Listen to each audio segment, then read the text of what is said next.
Welcome to the Combat Learning Podcast. I'm your host, Josh Peacock.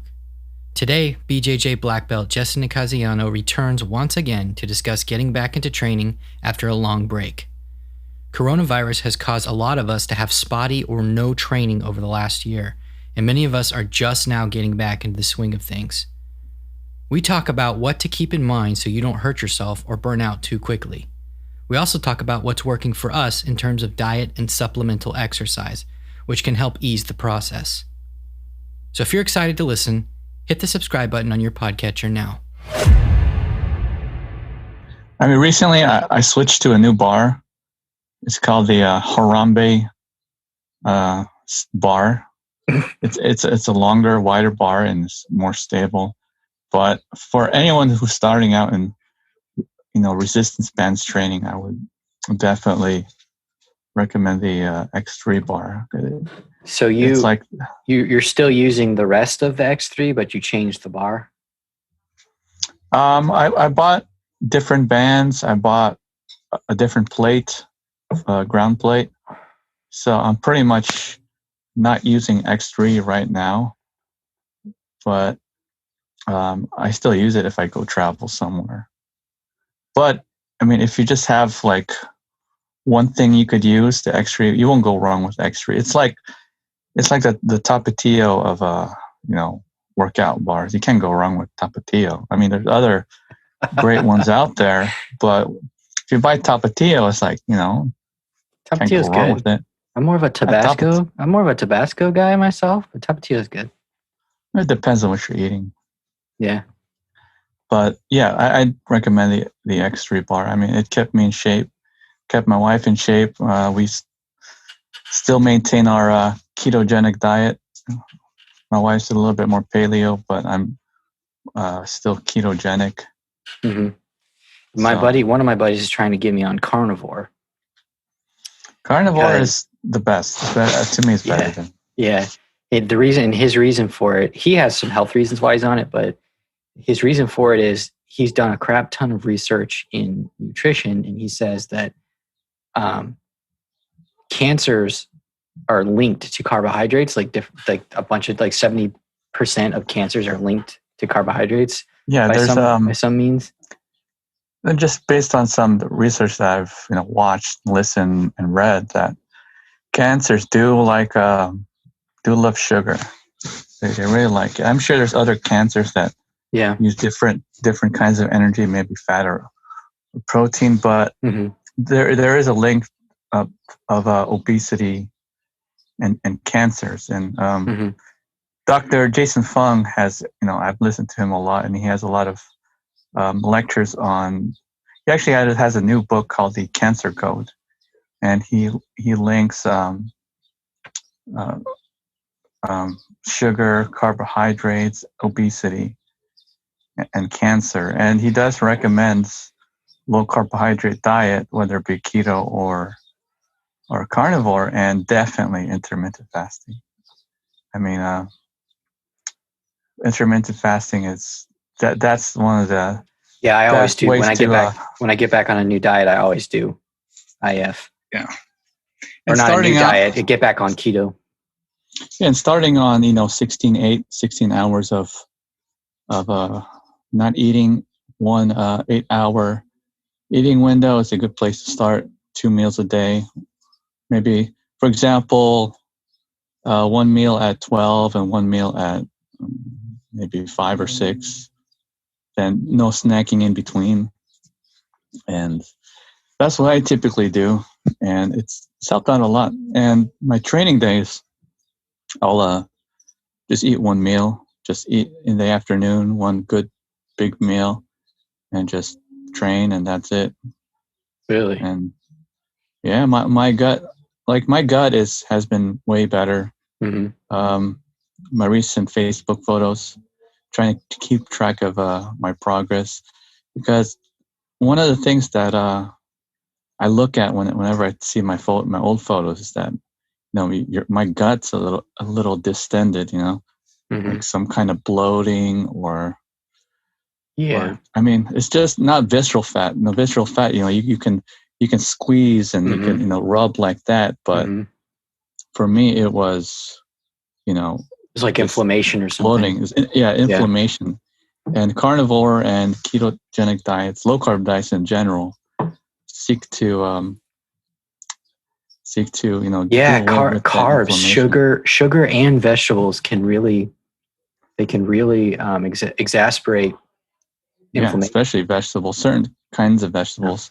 Everybody is different. You could handle certain vegetables. For example, for me, not vegetables, but my wife can take, dairy, and I can't take dairy.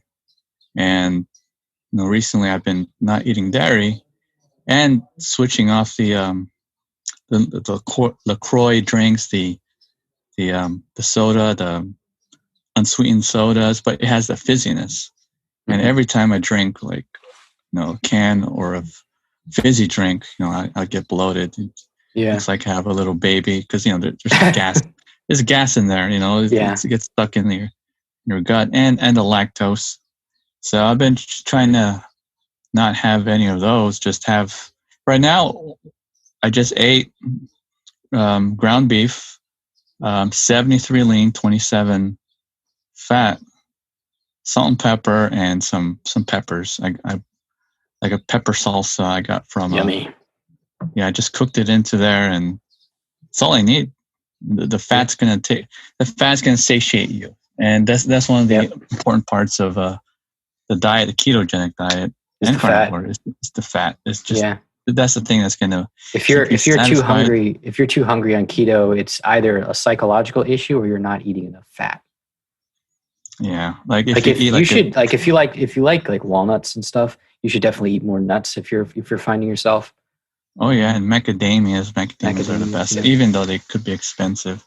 Yeah, but if you're eating just dried chicken breast, you're going to. Red meat, dude. Red meat's where it's at, bro. I could eat beef all day, every day.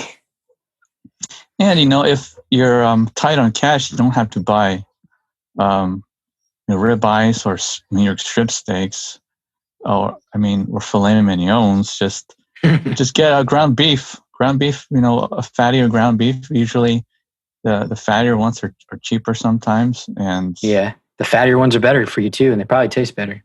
And they do. Just salt and pepper, and add whatever something you want. I like to put garlic, salt, pepper, garlic. That's the trinity. That's the trinity of spices for me, right there. Oh yeah, can't go wrong with garlic. Although the garlic salt, especially the Lawry's, it contains maltodextrin, so that's something that could spike your blood sugar. It's all about trying to keep your insulin as low as possible, and fat doesn't spike your insulin, or it spikes maybe just a tiny bit. Protein spikes your insulin, but carbs really spike your insulin, your fat making hormone. But, if that keeps happening, and your body has to burn through that before it can start burning your fat, which is the whole premise of the ketogenic diet. Yep, it sure is, and it's going towards martial arts. It is a strategy for coming back to form, coming back from this pandemic, COVID, or whatever you call it. I know some places are still closed, but you got to find some way to maintain yourself. Prior to going back into training, however your condition is in your city, your place, surroundings. Yeah, so that's what we're going to talk about today. I guess we've really covered probably one of the most important strategies for getting ready to go back into training is really to look at your diet, because you're going to make it harder for yourself. It's already hard enough to get back into training after being out of it. Like I'm looking forward to it because it's fun, but I'm not looking forward to it because it's going to be brutal for the first few weeks. Oh yeah, I'm still trying to adapt right now. Even though I've been training throughout the year, it's still being out for so long. It feels like you're going back there again, like a white belt, brand new. You don't have the same form as you did. Yep. Yeah, I'm not looking forward to that, because I was starting to really, there's a period there of like a year when I was working up in above Charlotte, where I was doing great. I think I missed maybe 2 weeks out of the entire year, and I was there 3 times a week, solid. And I was making progress. I got a stripe promotion. I was supposed to get another stripe promotion, but they weren't tracking my attendance. And I probably would have got a blue belt there, but if not for the whole attendance fiasco. But then I moved back to, worked back down here, and then COVID hit, and then I just couldn't afford training anymore, just for this whole year, and everything was closed until like September or October. And it's like, if it's easy to get to just give up and be like, I won't go back anymore because it's going to be too difficult to get back into it. And one of the things that will make it easier for you is really look at your diet, and don't use it as an excuse to not get to put off training, but maybe take a week or two to clean out the diet as much as you can, so that when you do go back and it's brutal, it's like 20% less brutal than it would have been. I mean, diet is part of the training. So right, absolutely. Diet is part of jiu-jitsu, part of taekwondo, part of any kind of martial arts you're going to get into. So it's not apart from, I know a lot of people who have bad diets and train, and it's like their potential is getting sapped, because they're, they gas out in a few minutes, or they have to sit out around. But, and that's part of the martial art, is to actually perform.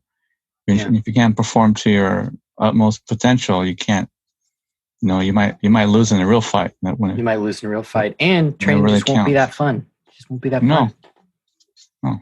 So if you don't want to quit and you want to use it as a way to keep yourself in shape, then take a look at your diet, because your diet is really, like, if you're in for fitness, if you're in for self-defense, those things are all interconnected. So if you're not cleaning up your diet, it's going to be, you're going to hit a floor really fast on how much weight you can lose, because diet's really the biggest thing. Yeah, and then you're also gonna the performance aspect of it. You're not gonna get good enough fast enough. You're not gonna recover fast enough between trainings, and you're just gonna give yourself a hard time.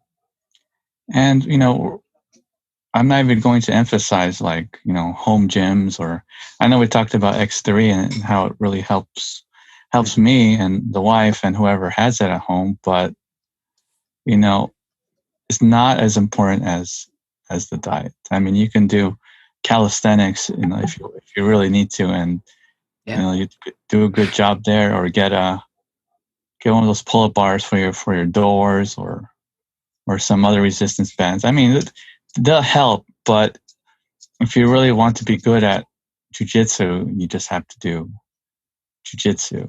Yeah, you just have to get in, dude. Yep. And that's kind of a major premise of the Combat Learning Podcast, is representative learning design, which is just a fancy way of saying all of your practice, most of your practice, probably 80 to 90% of it, should be representative, meaning that the training has the most important elements of whatever it is you want to do present in all of the different exercises that you do. Now you can close the window on it and put, just work from mount, or just work from escaping mount, or just work for holding side control or escaping side control, and kind of make things more manageable and focus on certain positions. But you still have to have that unscripted and that uncooperative element there. Yeah, and you can't get that from lifting weights. So and even if you have good diet and you have good shape, good physical shape, you look good, you're lean, have muscles.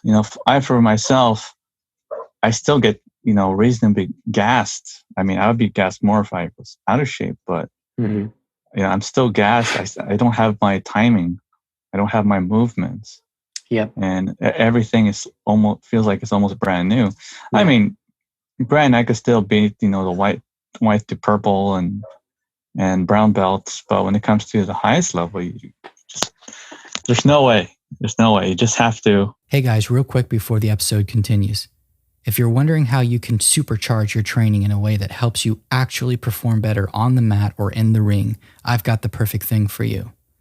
I've taken the scientific concept known as transfer of learning and distilled it down into a handful of dead simple, easy to understand rules you can use to supercharge your training today. And the best part is that it almost always makes training more fun, not less.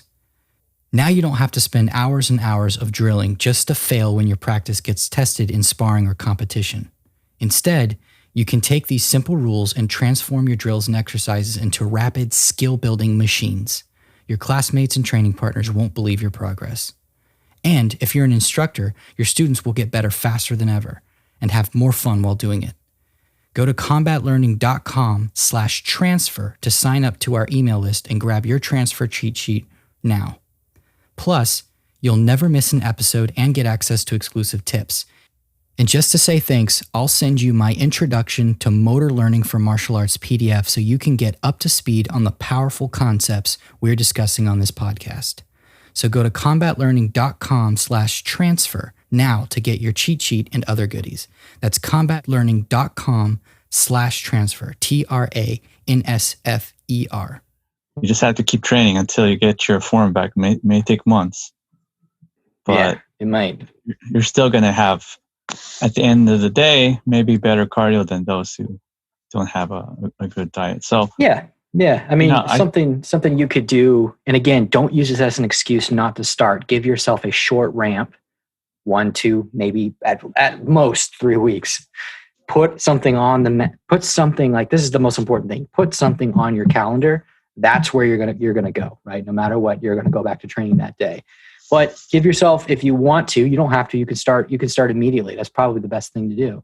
But if you want to get, like for me, I'm worried about joint health, and I don't want my knees to be too weak and stuff like that when I go and roll again. So, get on. I have a climber machine. You might have a climber machine. You might have a treadmill. Do some cardio for the next 3 weeks, and go at it.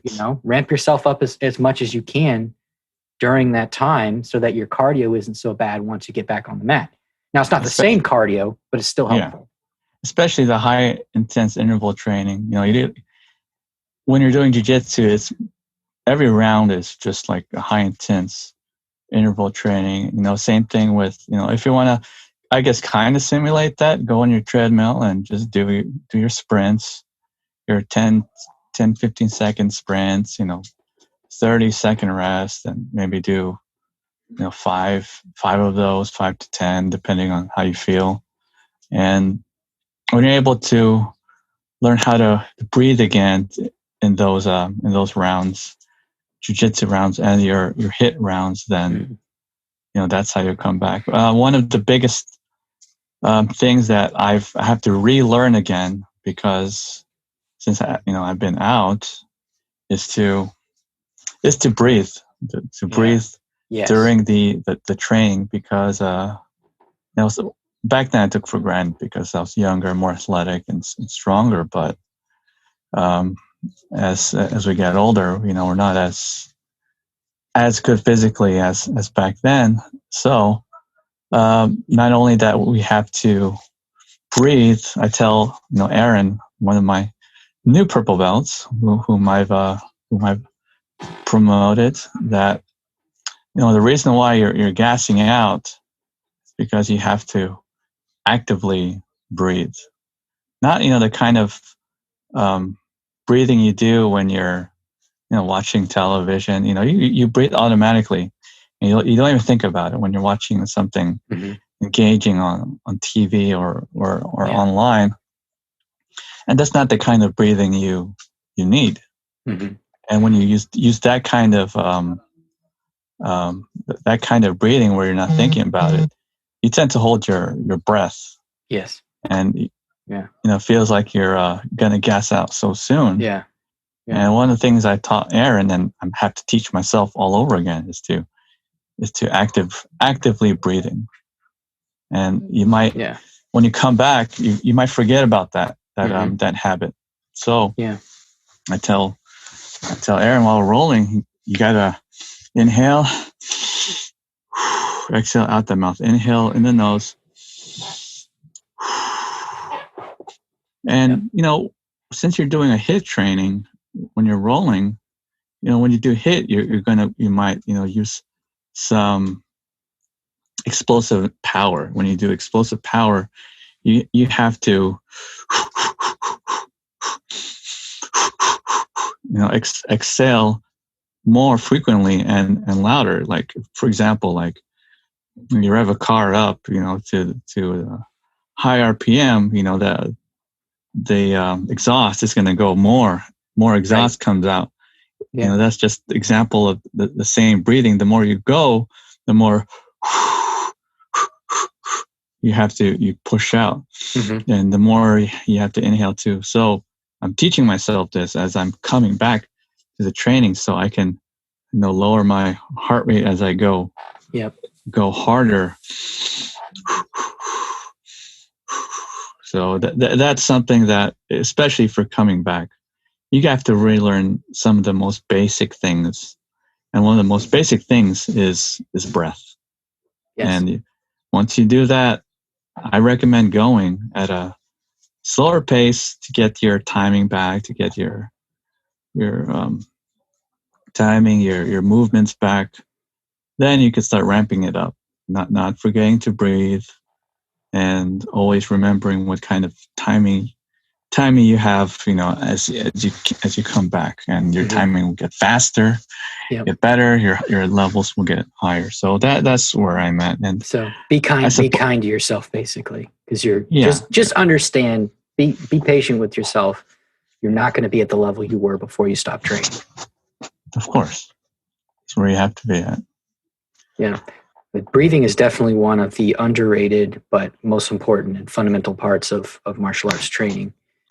And it's a shame that some people, some instructors don't even talk about breathing or practice it. But no, when I was coaching Aaron, I kept telling him to breathe, like breathe. You might, if you watch the video, that's all I'm saying. I'm not even teaching him, like telling him to do this movement, doing that movement, because his instincts are fine. He'll win. He could beat anybody.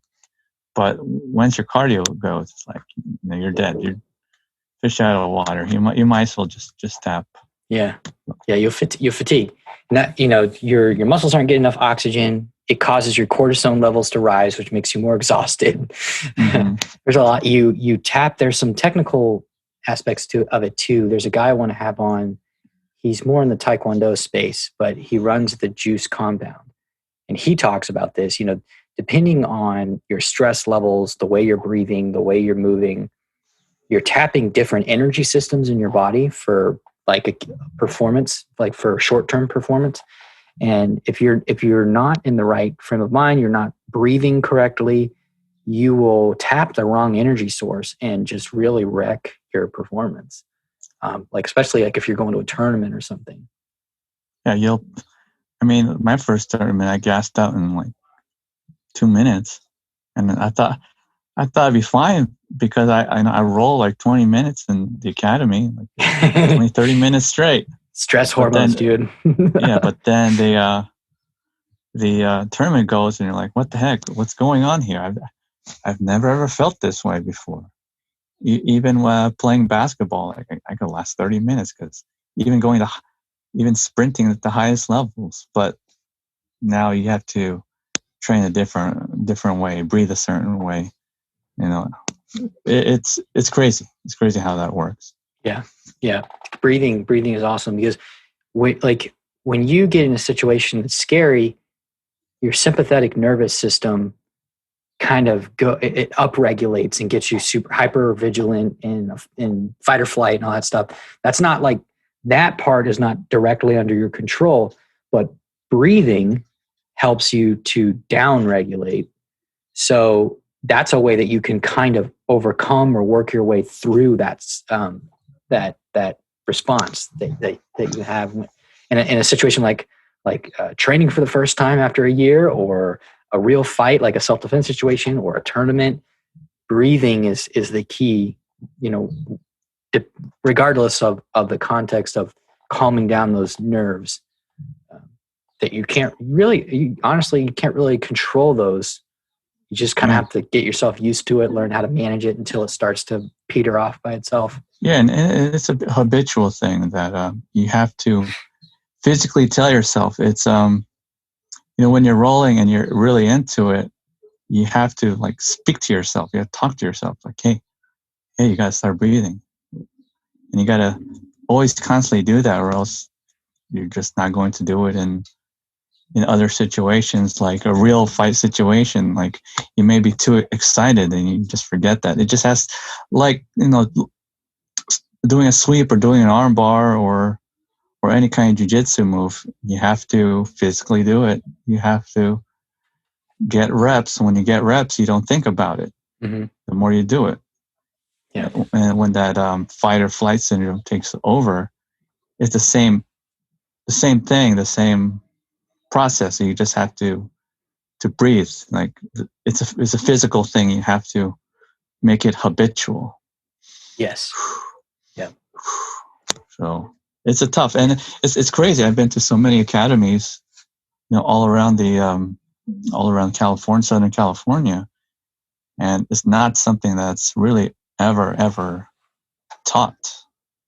And it's crazy, and it's surprising. And it's like I call it the secret weapon. I tell Aaron when we're rolling, when he's rolling with someone else, secret weapon, because it's literally a secret to so many people, and it's a weapon for your benefit, because the more you have this weapon, the more you have the breath, the more you can use it against your opponent. So I call it a secret weapon. Yeah. Yeah.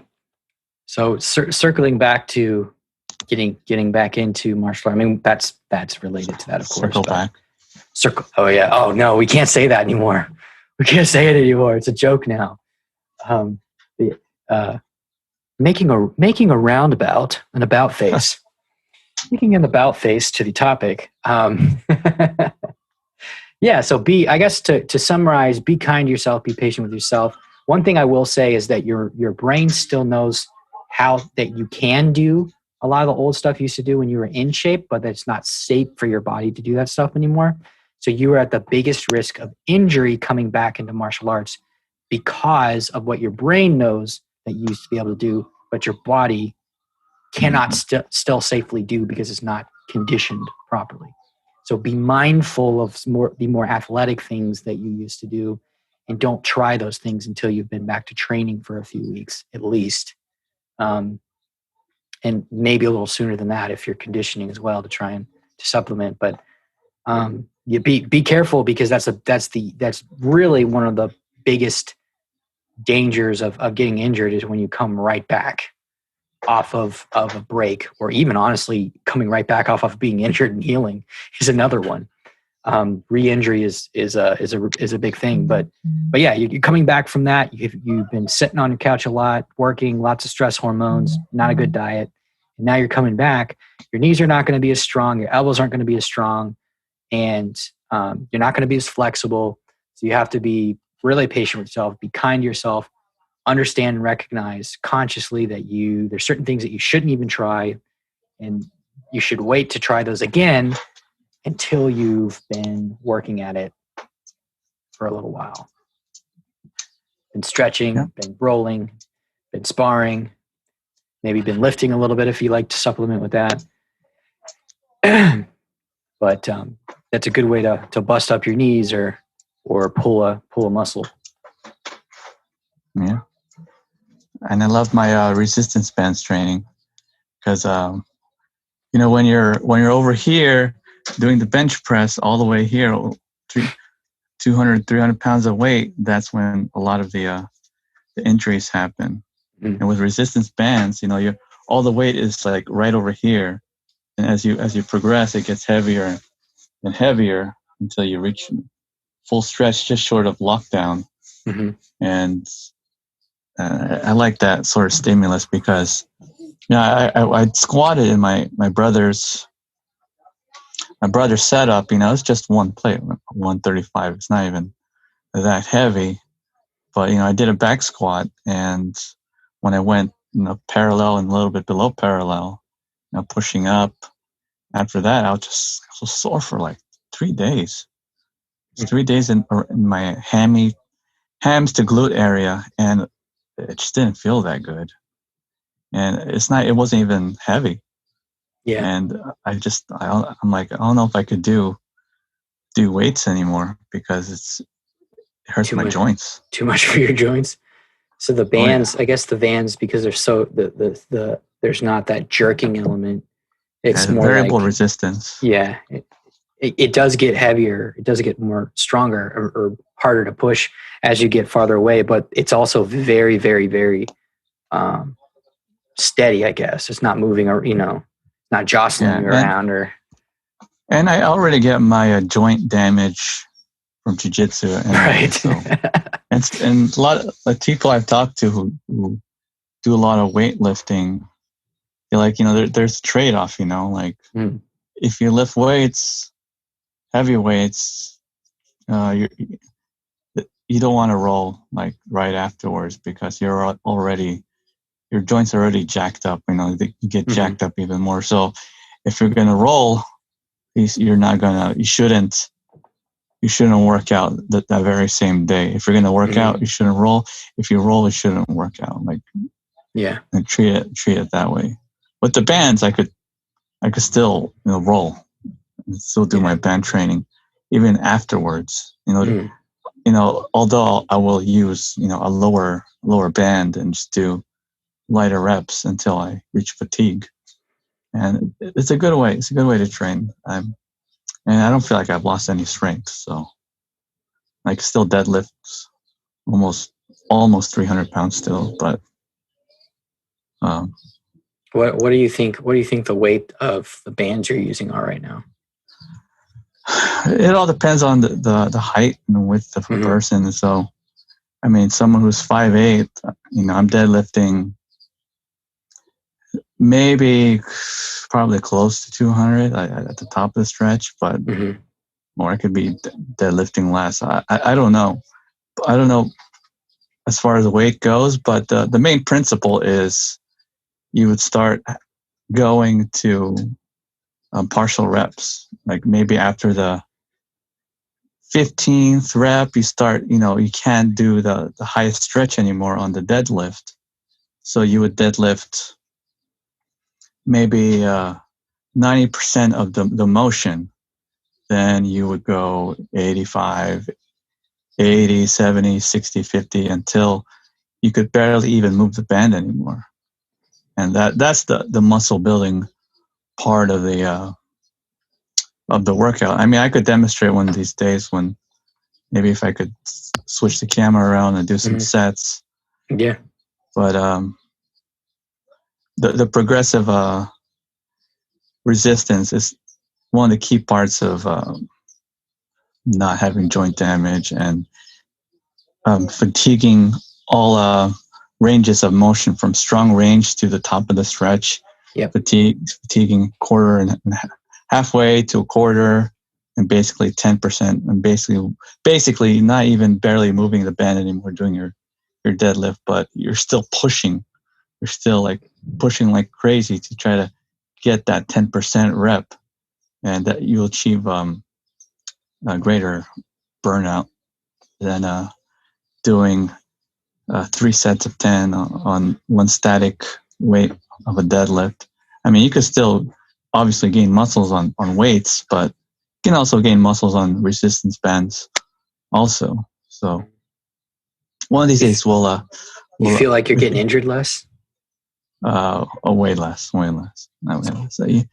In my jiu-jitsu, my seasons of jiu-jitsu where I do more jiu-jitsu than anything, I don't even lift weights because I don't want to injure those joints or make too much pressure on my knees or my back. Just focus on the jiu-jitsu. I call them jiu-jitsu muscles. Work on the jiu-jitsu muscles, and then you'll gain a lot of muscles through that. Then there's your weightlifting muscles and there's your jiu-jitsu muscles. Let me just work on the jiu-jitsu muscles because I'd rather have jiu-jitsu muscles than weightlifting muscles. Weight muscles that won't apply to the jiu-jitsu. I mean, I'm sure like, deadlifting, squatting will help in the jiu-jitsu, but not as much as the jiu-jitsu is going to help in the jiu-jitsu. See what I mean? Yep, absolutely. Yeah. So any more, any last tips for everyone, or what were you? I'm sorry, I interrupted you. Oh, if you get a X3, we can do a joint workout. Have a Zoom X3 workout and look like badasses. Yeah, we'll do a live combat learning special for all 50 of our listeners. Hey guys, come do that. Come do the bands workout with us. And you don't even necessarily need the bar. You could do a lot of, if you're going to use the bar and the foot plate, those are for bands that are like, 200 to 300 pounds of force, top stretch. Mm-hmm. And, but if you're just a rookie and just getting into it, you can just buy some bands, the rounded bands, not like a tube bands, but like a 41-inch, band, like a loop resistance bands, like a full circle bands. And if you have that, you could still do a lot of the exercise you would do on the X3 bar. So you're not excluded if you have those kinds of bands. Then you go to Amazon, you can get a cheap set of 4 or 5 bands for $30 or below. Mm-hmm. And it's an easy way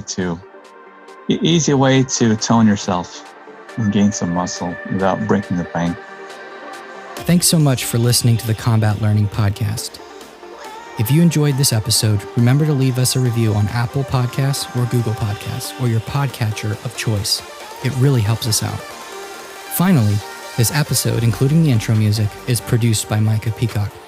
Thanks in advance, and I'll see you on the next episode.